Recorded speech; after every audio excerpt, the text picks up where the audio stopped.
Iran's Revolutionary Guards say they have seized a foreign-flagged vessel in the Gulf region, detaining a crew of 13 and accusing the ship of carrying hundreds of thousands of litres of smuggled fuel. According to state media, the vessel had been sailing under the flag of Eswatini before Iranian forces intercepted it and redirected it to the port of Bushehr in the southwest of the country. Iranian officials described the seizure as part of ongoing operations targeting what they characterize as unauthorized or illegal fuel transportation through the Strait of Hormuz, one of the world's most sensitive maritime corridors for oil and liquefied natural gas. The state broadcaster quoted a local commander from the Revolutionary Guards saying the ship was operating under the flag of Eswatini and was found to be transporting around 350,000 litres of fuel that Iranian authorities classify as smuggled product. The report noted the presence of 13 crew members on board and stated that they were nationals of India and another neighbouring country, which was not identified by name in the announcement. Shortly after Iranian media publicised the operation, the government of Eswatini issued a firm denial of any connection to the ship. In an official statement, Eswatini said the country had no knowledge of the vessel and rejected any suggestion that it had authorised the ship to fly its flag. The statement read, "The Kingdom of Eswatini has no connection whatsoever to the vessel reported to be seized in Iran, and we reject in the strongest terms any attempts to associate our country with maritime criminality." Eswatini added that at present, the country does not have any ships registered under its flag operating in the region. Iran's claims of fuel smuggling come amid a broader pattern of maritime enforcement actions by the Islamic Revolutionary Guard Corps, which regularly targets ships it accuses of violating Iran's fuel transport regulations.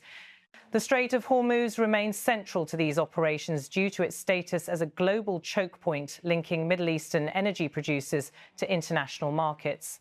Iran maintains that these actions are aimed at combating illicit fuel networks that attempt to transport subsidized Iranian fuel out of the country.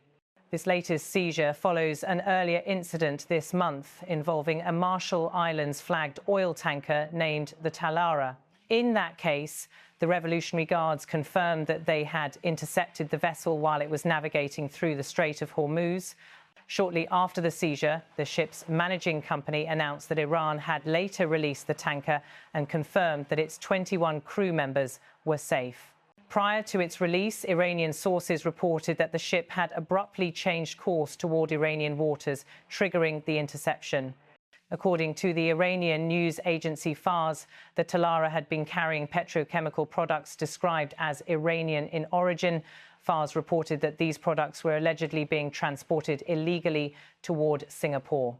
The report said that the individual or company responsible for the shipment was Iranian and that the case was considered a domestic matter unrelated to any foreign government.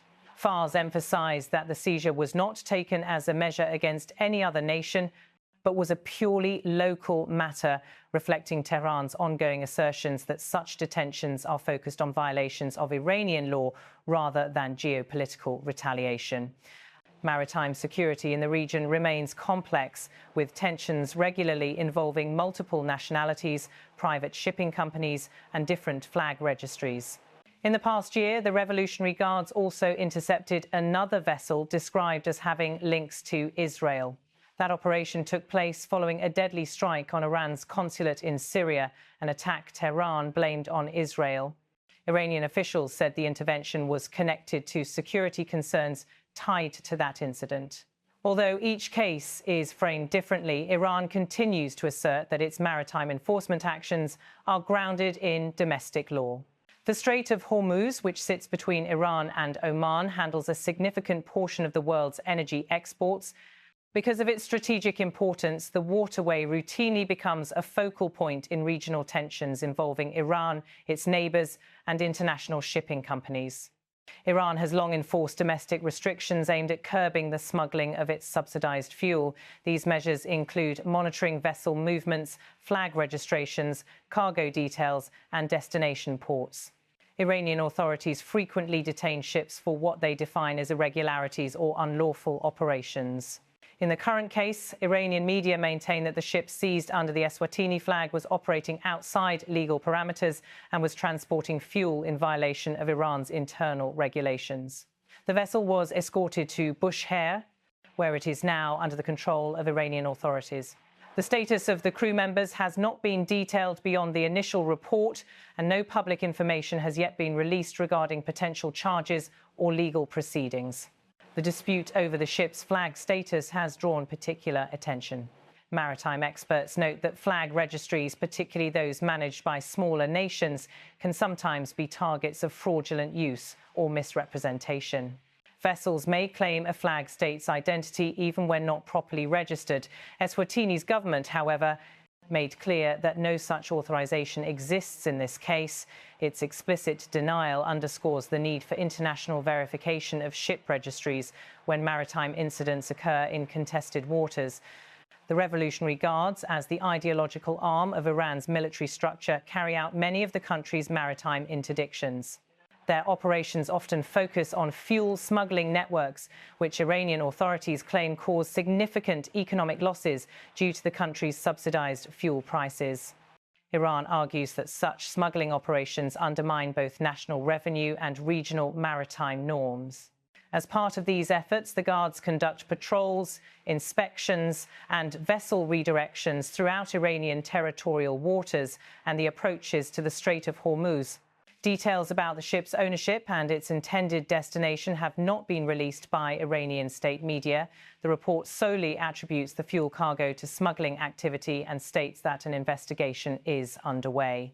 International reactions beyond Eswatini's statement have not yet been issued, and the governments of the crew members' home countries have not made public comments. Such cases often involve consular follow-up after the vessel and crew are moved to a secure port for further assessment.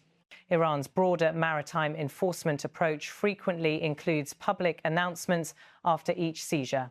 These statements serve multiple purposes, ranging from deterring smuggling activities to asserting Iran's authority in its coastal waters. The Guards routinely press that these actions are part of standing operations rather than escalatory steps. In past incidents, similar vessels have been held for varying durations while authorities investigate documentation, cargo legitimacy, and the role of shipowners or operators. Iran has also emphasized that cargoes transported illegally undermine its petrochemical sector, which remains a major component of the national economy despite sanctions and trade restrictions. The Talara case demonstrated Iran's focus on what it considers unauthorized movement of petrochemical products. Iranian media framed that seizure primarily around legal concerns rather than geopolitical tensions.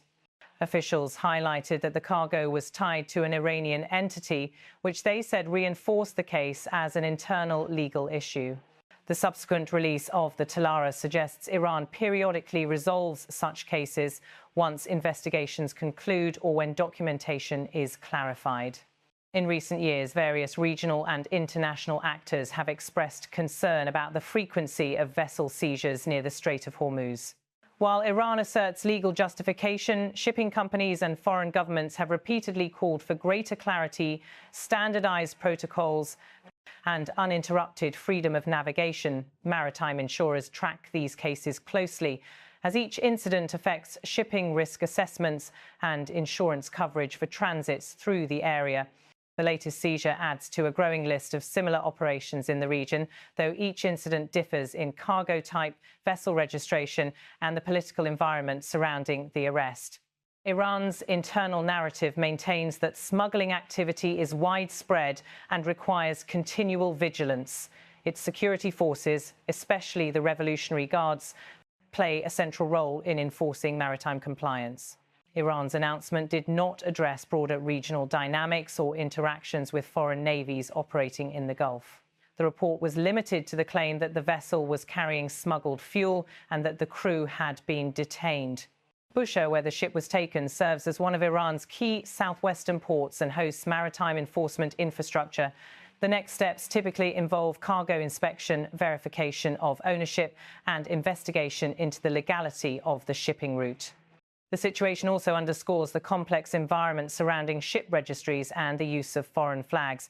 Many commercial vessels opt for flags of convenience for financial or regulatory reasons. However, misrepresentation of a flag state can lead to disputes when incidents occur. Eswatini's strong denial suggests it intends to distance itself from any responsibility or association with the seized vessel. The timeline of Iran's past maritime actions indicates that smuggling-related seizures occur regularly, though not always with significant geopolitical fallout. The Talara case was resolved through release, and previous detentions have followed varied paths depending on Iran's assessment of the cargo and the entities involved. In some instances, ships have been held for extended periods pending court rulings or administrative reviews. The Iranian authorities' confirmation that the seized cargo consisted of fuel deemed smuggled aligns with the country's persistent messaging against illicit transport networks. Fuel smuggling from Iran has long been a concern due to differences between domestic and international fuel prices. Subsidised fuel is often targeted for unauthorised export, and the government has introduced a range of measures aimed at curbing these activities both on land and at sea. The vessel now in Bushehr custody represents the latest enforcement measure, though the details of the operation have not been independently verified. The nationalities of the crew members raise the likelihood of diplomatic engagement from their home countries as more information becomes available. The absence of specific allegations against the crew suggests the investigation will focus primarily on the ship's operators and cargo documentation. While the Revolutionary Guards have not released further statements beyond the initial announcement, it is expected that additional information may emerge once the investigation proceeds. In similar cases, Iranian judicial authorities sometimes issue follow-up reports regarding charges, administrative penalties, or the eventual release of the ship and its personnel. Iran continues to maintain that such actions fall squarely within its sovereign rights to enforce maritime law in its territorial waters and the surrounding region. As with previous cases, the government frames the seizure as part of a domestic anti-smuggling effort rather than any targeted action against a particular state. The reference to Eswatini's flag in the Iranian announcement has already prompted diplomatic clarification, but Iran has not responded publicly to Eswatini's statement. The broader context of regional maritime security remains sensitive, with global energy markets closely monitoring developments near the Strait of Hormuz. Any disruption, whether through security incidents or legal disputes, can affect shipping routes, insurance premiums, and delivery schedules for international energy supplies. As the investigation into the seized vessel continues, Iranian authorities have not given a timeline for when they will release further information. For now, the ship remains in Bushehr under the control of the Revolutionary Guards, and the crew's status is expected to be addressed through diplomatic channels as the case progresses. At this stage, the available information indicates that Iran views the operation as an enforcement measure involving alleged smuggled fuel, while Eswatini firmly denies any connection to the vessel's flag status. The situation remains under review, and further developments will depend on the findings of Iranian investigators and any diplomatic exchanges with the countries whose citizens were on board. The current circumstances reflect Iran's continuing maritime enforcement pattern in the Gulf region, particularly around the Strait of Hormuz. With the vessel now detained and the cargo described as smuggled fuel, the case adds to the sequence of similar incidents that have unfolded in recent months. The situation remains unresolved, pending the completion of Iranian authorities' investigation and any subsequent diplomatic engagement.